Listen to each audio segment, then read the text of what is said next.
सण उत्सवांच्या पार्श्वभूमीवर जळगावात शांतता कमिटीची सभा संपन्न। सर्व सण एकोप्याने साजरे करा, जिल्हा पोलीस अधीक्षक विश्व पानसरे यांचे आवाहन। सांस्कृतिक भवन येथे जळगाव, जामोद, सोनाळा व संग्रामपूर पोलीस स्टेशनच्या वतीने दिनांक 30 मार्चला शांतता सभेचे आयोजन करण्यात आले होते। कार्यक्रमाचे अध्यक्षस्थानी जिल्हा पोलीस अधीक्षक बुलढाणा विश्वजी पानसरे, तर प्रमुख मार्गदर्शक म्हणून अप्पर पोलीस अधिकारी IPS डॉक्टर श्रेनिक लोढा यांच्यासह व्यासपीठावर जिल्हा पोलीस उप अधीक्षक कारखेले मॅडम, जळगाव पोलीस स्टेशनचे ठाणेदार श्रीकांत निचळ, तामगाव पोलीस स्टेशनचे ठाणेदार राजेंद्र पवार, सोनाळा पोलीस स्टेशनचे ठाणेदार चंद्रकांत पाटील, नगर परिषदेचे मुख्याधिकारी डॉक्टर जाधव, नगर परिषदेचे कदम उपस्थित होते। यावेळी प्रास्ताविक जळगाव जामोद ठाणेदार श्रीकांत निचळ यांनी केले, तर मनोगत राष्ट्रवादीचे नेते प्रसेनजित पाटील, शिवसेनेचे दत्ता पाटील, अभय मारोडे, अजय वानखडे, गफार भाई यांनी व्यक्त केले। आगामी रमजान ईद, रामनवमी, डॉक्टर बाबासाहेब आंबेडकर जयंती, हनुमान जयंतीच्या पार्श्वभूमीवर या शांतता सभेचे आयोजन करण्यात आले होते।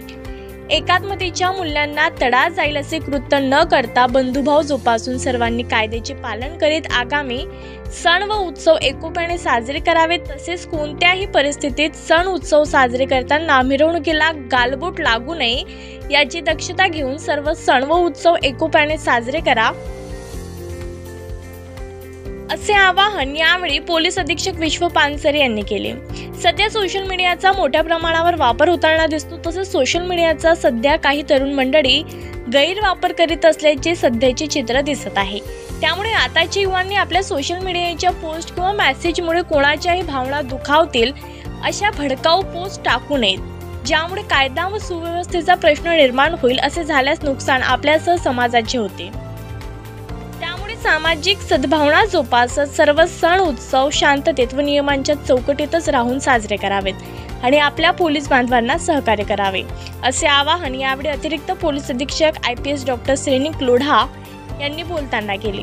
कार्यक्रमाचे सूत्रसंचालन अनिल भगत यांनी केले, तर आभार प्रदर्शन जिल्हा पोलीस उपअधीक्षक कारखेले मॅडम यांनी केले।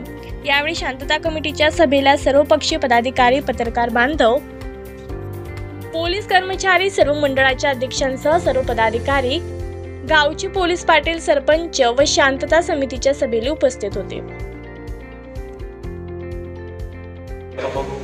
तर मलाच असा प्रश्न पडला की सर्वांना एवढं सगळं काही कळतंय, सगळ्यांना एवढा प्रगल्भ विचार आहे, तर नक्कीच काहीतरी चुकीचे लोक असतील समाजात, काही 2%, 5% लोक आहेत, दोन्ही समाजाचे, चारी समाजाचे, काही समाजाचे असतील, ते जाणून बुजून काहीतरी एक अशी पोस्ट टाकणार सोशल मीडियावर, काहीतरी एक असा वाक्य करणार, एक वाक्य लिहिणार, स्टेटस ठेवणार, जेणेकरून दुसऱ्याच्या भावना दुखावल्या जातील।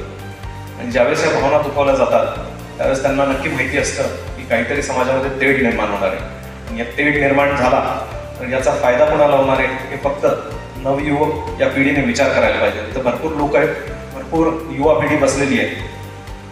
तुम्हाला एकच सांगू इच्छितो, आजपर्यंत ज्यांच्यावर गुन्हे दाखल झाले त्यांचं कुणाचंही भलं झालेलं नाही आहे, ठीक आहे।